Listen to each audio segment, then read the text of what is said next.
100% Dragon, le podcast dédié aux Drax catalans de Perpignan, produit par la rédaction du journal L'Indépendant. Vendredi soir au Mobile Rocket Stadium de Wakefield, les Drax de Perpignan avaient pour mission de repartir de l'avant après leur première défaite de la saison. C'était la semaine passée face aux Wolves de Warrington au stade Gilbert Brutus lors du round 4 de la Super League. Les Dragons catalans ont su réagir en s'imposant 38-18 dans le West Yorkshire avec 7 essais et 5 transformations de James Maloney. Tom Davies a inscrit son premier triplé de la saison, Dean Farré a franchi 2 fois la ligne et Samisoni Langi et Mike McMicken ont eux aussi participé à la fête.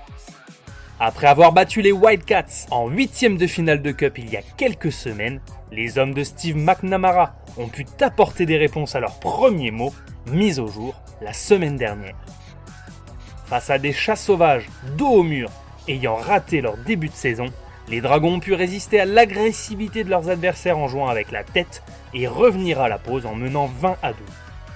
En ayant fait preuve de plus de patience que face à Warrington, les Drax ont réussi leur fin de match à l'image du néo-zélandais des Dragons, Dean Farré, qui a éclaboussé la rencontre de sa classe.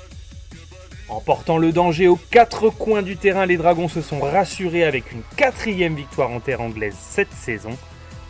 Une bonne réaction après la défaite à la maison contre les Loups de Warrington, qu'ils retrouveront à Leeds la semaine prochaine pour les quarts de finale de Cup. On espère cette fois-ci que les Drax arriveront à contrer le plan anti-Tompkins. C'était 100% Dragon, le podcast 100% dédié au club de rugby à 13 de Perpignan, réalisé à partir des écrits de Bruno Onteniente.